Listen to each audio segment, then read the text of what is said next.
Hello guys, இன்னைக்கு எத்தலாடு மான்வாவோட episode 3 தான் நம்ம பார்க்க போகிறோம். ஸோ வீடியோக்குள்ளே போகிறதுக்கு முன்னாடி மறக்காமல் ஒரே ஒரு லைக்கு கீழே போட்டுருங்க. ஏன்னா அப்போ தான் நிறைய பேருக்கு ரெக்கமெண்ட் ஆகும். அதே மாதிரி சேனலுக்கு சப்ஸ்கிரைப் பண்ணலன்னா சப்ஸ்கிரைப் பண்ணிக்கோங்க. சரி வாங்க, நம்ம டைம் மிஸ் பண்ணாமல் எப்பிக்குள்ளே போகலாம். எப்பிக்கோட ஸ்டார்டிங்லேயே நம்ம லூசிஃபருக்கா அங்கே ரொம்ப கடுப்பாக இருக்கு. ஏன்னா நம்ம ஸ்டார்டிங்லேருந்தே நம்ம லூசிஃபரை அந்த அளவுக்கு பயங்கரமாக கடுப்பேற்றிருக்கான். நம்ம லூசிஃபர் எப்படி ஒரு மாதிரி மூஞ்ச வச்சுன்னு இருக்கான், அதே மாதிரி தான் ரியலான உலகத்தில் அந்த அடி வாங்கின அந்த பையனும் மூஞ்ச வச்சுன்னு இருக்கான். அந்த பையனுக்கும் எப்படியாச்சும் நம்ம லீய மொத்தமா முடிக்கணும்னு ஆசைப்படுறான். ஏதோ ஒரு நம்பருக்கு டயல் அடிக்கிறான். சைடு யாருக்கு டயல் பண்ணாங்களோ அவனை காட்டுறாங்க. அவன் வந்து ஒரு பெரிய பாக்ஸர் போல பயங்கரமா அங்க தாக்கிக்கினே இருக்கான். ஒரு நேஷனல் லெவல்ல இருக்க ஒரு பாக்ஸரு. இந்த பையனோட பேரு கேங்கு. அங்க திடீர்னு போன் வருமா, அங்க இன்னொருத்தனும் சொல்றான், அட என் போன் ரிங் ஆகுதா. இப்பதான் நம்மளுக்கு புரியுது அவன் கால் பண்ணது ஒன்னும் இவனுக்கு இல்ல, இந்த பையனுக்கு தான். இந்த பையனோட பேரு சோயில். 2 வருஷமா பாக்ஸிங்க பண்ண இருக்கான். சொல்றா, என்ன விஷயம் தல?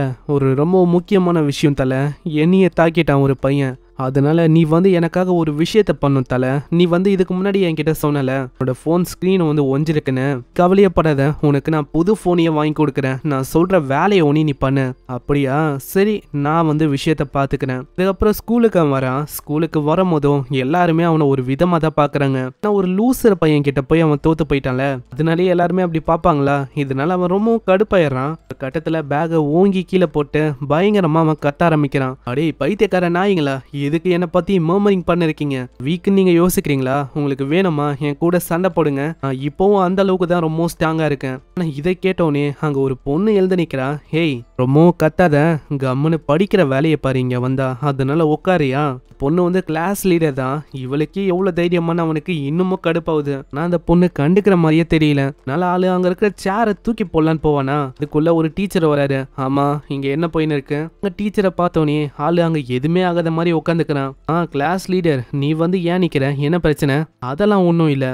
சரி, அப்படின்னா நல்ல விஷயம் தான். எனக்காக நீ ஒரு வேலையை பண்ணும். என்னன்னா, இது வந்து அந்த புள்ளி பையனை ஒருத்தன் தாக்குனால அவனுக்கு நான் எவ்வளவோ கான்டாக்ட் பண்றதுக்கு ட்ரை பண்ணேன். ஆனா அந்த பையன் போனை எடுக்கிற மாதிரியே தெரியல. அந்த பையனுக்கு என்ன ஆச்சோ ஏதோன்னு எனக்கு தெரியல. அதனால நான் என்ன ஆசைப்படுறேன்னா, நீ போய் அவனோட வீட்டுக்கு பார்த்தா நல்லா இருக்கும். அதை ஒண்டி பண்ணிட்டேன்னா நெக்ஸ்ட் இயருக்கு உன்னோட ரெக்கமெண்டேஷன் லெட்டர் அது வந்து அவ்வளோ பெரிய விஷயமா இருக்காது, கண்டிப்பா உனக்கு கிடைக்கும். இந்த விஷயத்த பண்றதுக்கு அந்த லீடர் பொண்ணுக்கு அவளுக்கும் விருப்பம் இல்லை. அந்த ரெக்கமெண்டேஷன் லெட்டர் வந்து தராங்கன்னு சொல்றாங்களே, அதனாலேயே அவ ஒத்துக்கிறா. சரி பண்ணி தொலைறேன். நெக்ஸ்ட் சீன்ல நம்ம ஹீரோவோட வீட்டாண்ட வந்து அவ பயங்கரமா கதவு தட்டுறா. ஆனா எந்த விதமான சவுண்டும் வராது. ஆமா, அவன் உள்ள இல்லையா என்ன? டோர் வாங்க திறக்கிறா. டோர் அன்லாக்ல இருக்கு. ஏய், நீ வந்து உள்ள தானே இருக்க, நான் வந்து வரேன். அந்த இடமே ரொம்ப நாசமா இருக்கு. அந்த இடத்துல பூச்சி புழு இது மாதிரி ஏகப்பட்ட விஷயம் ஓடின்னு இருக்கு. ஹீரோவோட உடம்பும் ஒரு மாதிரி பயங்கரமான நிலையில இருக்குமா. இதை பார்த்து அவ இன்னமும் ஷாக் ஆயிரா. என்னது, இவன் இன்னும் இறந்து போயிட்டானா? மூவோட சோல் திரும்பவும் காடோட ரிலேயத்துக்கு போயிருக்கும். அதனால தான் ஹீரோவோட நிலைமை இந்த மாதிரி இருக்கு. பயந்து போய் டக்குன்னு நம்ம ஹீரோவா ஹாஸ்பிட்டல்ல சேர்க்கிறா. ஹாஸ்பிட்டல்லையும் குளுக்கோஸ் அது இதுன்னு ஏத்த ஆரம்பிக்கிறாங்க. நம்ம ஹீரோவோட உடம்புல மூவோட சோல் வருமா. உங்க மூக்கு தெரியல. ஆமா, இது என்ன இடம்? இது வந்து ரொம்ப வித்தியாசமா இருக்கு. நான் இதுக்கு முன்னாடி இந்த எத்திய பார்த்தது இல்ல. அப்புறம் அவனுக்கு ஒரு வித்தியாசமான ஃபீலிங் வரும். அவனோட கைக்குள்ள ஏதோ ஒரு விஷயம் ஏறுற மாதிரி ஒரு ஃபீலிங். அதுவும் நரம்பு வழியா தான் ஏறுது. நம்ம ஹீரோவால நல்லாவே ஃபீல் பண்ண முடியுது. கிட்டத்தட்ட பல மில்லியன் வருஷம் நம்ம ஹீரோ வாழ்ந்திருப்பான்ல. அவனோட நாடி நரம்புல இருந்து எல்லாத்தையுமே ஆளு மாஸ்டர் பண்ணிட்டான். அந்த அளவுக்கு ஆளு ட்ரெயின் ஆயிருக்கான்ல. அதனாலேயே நல்லாவே தெரியுது இந்த நியூட்ரிஷன் இது வந்து அவனோட ரெக்கவரியை இன்னமும் ஃபாஸ்டாக தான் ஹெல்ப் பண்ணுன்னு. எதிர்பார்க்கல இந்த உலகத்துல இந்த மாதிரி விஷயம்லாம் இருக்குன்னு. இதனால என்னோட ஹீலிங் இன்னமும் பயங்கர ஃபாஸ்ட் ஆகுது. எத்துல இருக்க மக்கள் வந்து ரொம்ப வியர்டாவும் டிஃப்ரெண்டாவும் இருக்காங்கப்பா. ஹேய், நீ வந்து ஃபைனலா எழுந்துட்டியோ. ஆனா எதுக்கு நீ கிரேசியா எழுந்தவனே ஒரு மாதிரி சிரிக்கிற? ஆனா ஏதோ ஒண்ணு உன்னை பாக்குறதுக்காக டீச்சர் என்ன போக சொன்னாரு. நான் வந்து பார்த்தா நீ மயங்கி போன நிலைமையில இருந்த. ரொம்ப பயந்து போயிட்டேன். அதனால்தான் நான் வந்து உன்னை இங்க சேர்த்தேன். ஓ, அப்போனா இந்த பொண்ணு தான் எனக்கு ஹெல்ப் பண்ணிருக்கா. இந்த வித்தியாசமான ஹீலிங் இவளால் தான் எனக்கு கிடைச்சிருக்கா. அந்த பொண்ணு அகாடமிக்கு டைம் ஆகுதுன்னு அங்க போக ஆரம்பிப்பா. உடனே நம்ம ஹீரோவும் யோசிக்கிறான், இந்த உலகத்தை பத்தி எனக்கு அவளுக்கும் தெரியாது, அதனால கேட்ட வேண்டியதான். ஏய், இந்த இடத்துல என்னோட பாடியை ட்ரெயின் பண்ற மாதிரி ஏதாச்சும் ஒரு இடம் இருக்கா? ஹீரோ வேற இப்படியெல்லாம் கேட்கறானா. அந்த பொண்ணுக்கு நல்லாவே தெரியுது கிட்ட எப்படியோ காசெல்லாம் இருக்காது, இவன் நல்லா ஜிம்முக்கும் போக முடியாது. அதனால ஒரு இடம் இருக்கு, அங்க வந்து நீ போகலாம். அந்த இடத்த பத்தி அவ சொல்றான். இதை கேட்டோன்னே அவன் அந்த இடத்துக்கும் போக ஆரம்பிக்கிறான். இது வந்து ஒரு பார்க்கு தான். அங்க ஏகப்பட்ட எக்யூப்மெண்ட்லாம் இருக்கு. இதை பார்த்து ஆளு இன்னமும் ஷாக் ஆகுறான். தான். ஏன்னா எல்லாமே பயங்கரமான எக்யூப்மெண்டா இருக்கு. 4000 வருஷம் முன்னாடி வரைக்கும் எல்லாருமே எப்படி ட்ரைனிங் பண்ணுவாங்கன்னா, நல்ல தள்ளி விடுறது, மலைக்கு மேல ஏறுறது, தோன்றது, இந்த மாதிரி பயங்கரமான விஷயங்களை பண்ணி தான் உங்களோட உடம்ப இன்னமும் ஸ்ட்ராங் ஆக்குவாங்க. ஆனா இங்க இருக்கிற இந்த மெட்டீரியல் இதெல்லாம் ரொம்ப ப்ரொஃபஷனலா தெரியுது. இது நம்மளை பொறுத்த வரைக்கும் சின்ன விஷயமா இருக்கலாம், ஆனா நம்ம ஹீரோக்கு இது ரொம்ப பெரிய விஷயமா தெரியுது. நான் சுத்தமா எதிர்பார்க்கல இந்த ட்ரைனிங் மெத்தடு எனக்கு நல்லாவே எஃபெக்டை காட்டும் போல. ஏன்னா இதே மாதிரி போச்சுன்னா என்னால இன்னமும் நல்லா ஸ்ட்ராங் ஆக முடியும் நான் நினைச்சதை விட. இப்படி ஆளு ட்ரைனிங் பண்ணும் போதே முதுகுல ஒரு கல்லு பட்டு கீழே விழுது. யாராதுன்னு பார்த்தா இதுக்கு முன்னாடி நம்ம ஹீரோ அடிச்சிருப்பான்ல அதே பையன் தான். கூடவே கால் பேசினால அந்த பையனும் இருக்கான். ஹேய், நான் உன்னை எங்கெல்லாம் தேடுறது, நான் எல்லா இடத்துலயும் தேடினேன், பார்த்தா நீ இங்க இருக்கியா? அதை விட இந்த கல்லை யாரு தூக்கி அடிச்சா? கேட்டோனே லைட்டா அவனுக்கு பயமா இருக்கு. பின்னாடி தான் அந்த பாக்ஸர் பையன் இருக்கான்ல, அதனால பயப்படாம அவன் சொல்றான், வேற யாரு, அதை தூக்கி போட்டது நான் தான். நான் உன்ன மாதிரி ஒரு வீக்கான ஆளை பார்த்தலாம் நான் ஒன்னும் பயப்பட போதில்ல.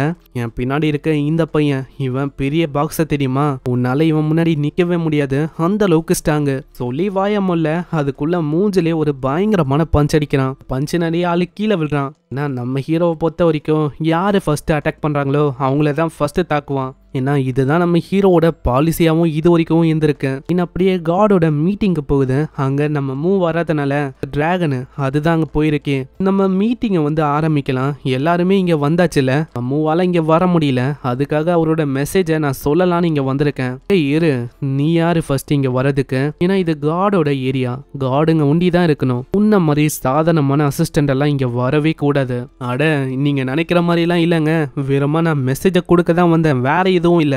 அங்க மெசேஜையும் அவன் காட்டுறான். இந்த மெசேஜ் படி பார்த்தா எப்பயும் போலதான் யாராச்சும் ஒருத்தங்க ரொம்ப ஸ்ட்ராங்கா நீங்க பாத்தீங்கன்னா இல்ல கண்டுபிடிச்சீங்கன்னா கண்டிப்பா நம்ம மூக்கு ரிப்போர்ட் பண்ணோம். ஏன்னா ஃபைட்டுக்காக அவரு ரொம்ப ஆர்வமா இருக்காரு. ஆனா இதை கேட்கிற லூசிஃபர் பயங்கரமா அந்த பெஞ்சிலேயே ஒரு அடியை போடுறான். உண்மையை சொன்னா நான் வந்து ரொம்ப கடுப்பாயிட்டேன் அந்த மூணால. நல்லா யோசிச்சு பாருங்க.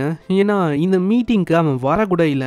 எல்லாருக்குமே இதுக்கு ஆமா போகணும்னு ஆசைதான். இருந்தாலும் மூ கொண்டு இந்த விஷயம்னா தெரிய வந்தா அவ்வளவுதான், உங்க எல்லாரோட கதையும் நம்ம மூ முச்சிருவான். அதனாலே எல்லாருமே வாயை முட்டு மூக்கு எதிரா ஒண்ணுமே பேசாம இருக்காங்க. அங்க லூசிஃபரும் சொல்றான், இந்த உலகத்துல மீட்டிங்கை நம்ம எதுக்கு பண்றோம், உலகத்தோட ஸ்டெபிலிட்டியை நம்ம மெயின்டைன் பண்றதுக்காக தான் பண்றோமே. நாங்க ஒரு ஆர்ச்சர் கார்டு இருக்கா, அவ வந்து அங்க சொல்றான், சொல்றது எல்லாமே கரெக்ட் தான், ஆனா ஸ்டெபிலிட்டிக்கான மேட்ரு ஒன்றும் இது இல்ல. ஏன்னா நல்லா யோசிச்சு பாரு, அந்த மூ வந்து இந்த மீட்டிங்க்கு கூட வரல. அவனால இது வரைக்கும் என்ன ஆயிருக்கு, எல்லா டைம்லயும் பிரச்சனை தான் வந்திருக்கு. மூ வந்து எல்லா விஷயத்தையும் ஒரு கேம் மாதிரி பாக்குறான், எதையும் சீரியஸாவும் எடுத்துக்கிறது இல்ல. அவன் இப்படி பண்றனாலேயே நம்மளுக்கு எவ்வளவு பிரச்சனை ஆகுதுன்னு அவருக்கு தெரியுமா இல்லையா? ஒத்தக்கண்ணா, நீ வந்து சொல்றான் உன்னோட உலகம் ஒரு கட்டத்துல அழிய போச்சு, அதுக்கு காரணம் யாரு? நம்ம மூதான், வேற யாரு? இவரோட உலகம் வந்து 1000 வருஷத்துக்கு முன்னாடி பெரிய கிரியேச்சரால அப்படியே முழுங்கப்பட போயிருக்கும். ஒரு வாய்டு கிரியேச்சர், அதால ஒரு சில செகண்ட்ஸ்லயே அந்த உலகத்தை முழுங்க முடியும். அந்த அளவுக்கு ஒரு பயங்கரமான கிரியேச்சர் அது. நான் சில பல செகண்ட்ஸ்லயே அங்க நம்ம ஹீரோ பூந்து பயங்கரமா அந்த வாய்டு கிரியேச்சரை கொண்டு இருப்பான். அதுக்கப்புறம் அந்த பிளானட்டுக்கும் பயங்கரமா டேமேஜ் ஆயிருக்கும். அது எல்லாத்துக்குமே காரணம் அந்த மூதான். அங்க இதை அசால்ட்டாவே நம்மளால சால்வ் பண்ண முடியும். அந்த மாதிரி ஒரு விஷயத்த அசால்ட்டா நம்மளால சால்வ் பண்ண முடியாம போச்சு. அதுக்கு மேல அவனோட டாப் பொசிஷன் கார்டு, அதை வந்து நான் ஏத்துக்க மாட்டேன். அவனோட ரூல் பண்ற அந்த தகுதி அது வந்து அவனுக்கு சுத்தமா இல்லவே இல்ல. சைடு டிராகனாலையும் எதுவும் சொல்ல முடியல. இங்க மூ இருந்தா எவ்வளவு பெரிய பிரச்சனையும் வந்திருக்காது. மூ, நீங்க எங்க தான் போனீங்க, தயவு செஞ்சு சீக்கிரமா வாங்க. இதுக்கப்புறம் நம்ம ஹீரோவோட சீனை கட்டுறாங்க. அங்க அந்த பையனும் சொல்றான், பரவாயில்லையே, உனக்கு வந்து சில பல திறமையும் இருக்குன்னு நினைக்கிறேன், என்ன மார்ஷியல் ஆர்ட்ஸை கத்து வச்சிருக்கேன் என்ன? அப்படியெல்லாம் ஒன்றும் இல்லை, இந்த மாதிரி எனக்கு சண்டை போடுறதுன்னா ரொம்ப பிடிக்கும். அப்படியா, அப்போவா ஒரு கை பார்த்துக்க வேண்டியதான். அங்க ஒரு பயங்கரமான பஞ்ச் அடிக்கிறான். அது நம்ம ஹீரோட மூஞ்சிலும் டைரக்டா பது. ஆனா இதுலயே அவன் எதுக்கு ஆச்சரியமானா, அந்த பஞ்சு பட போகும்போது அந்த பஞ்ச் அவன் நல்லாவே பார்த்தான், வேணும்ட்டே அவன் டாச் பண்ணல. ஏன்னா இதுதான் நம்ம ஹீரோவோட ஸ்டைலு. அதாவது ஒரு அட்டாக்கை வாங்கினக்கு அதுக்கப்புறம் தான் உண்மையான சண்டையை ஆரம்பிக்கும். ஹீரோவும் பயங்கர கொடூரமா ஸ்மைல் பண்ணிங்கன்னே சொல்றான், என்ன கண்ணு ஃபைட்ட ஆரம்பிக்கலாமா? இப்படி இவன் சொல்றதோட இங்கே இந்த எபிசோட முடியுது. மறக்காம வீடியோக்கு ஒரே ஒரு லைக்கை போட்டுருங்க. இதுக்கப்புறம் இங்க ஒரு பயங்கரமான ஃபைட்டை போகுதா. அங்க காடோட ரிலேயத்துல டிராகனுக்கும் லூசிஃபருக்கும் ஒரு பெரிய சண்டை போகும். அதெல்லாம் இன்னமும் தரமா இருக்கும். முக்கியமா ஏகப்பட்ட சம்பவம்லாம் நடக்கும். அதெல்லாம் பாக்குறதுக்கு தயாரா இருங்க. மறக்காம சப்ஸ்கிரைப் பண்ணிக்கோங்க. நான் உங்களை நெக்ஸ்ட் எபிசோட்ல சந்திக்கிறேன். தேங்க்யூ ஃபார் வாட்சிங்.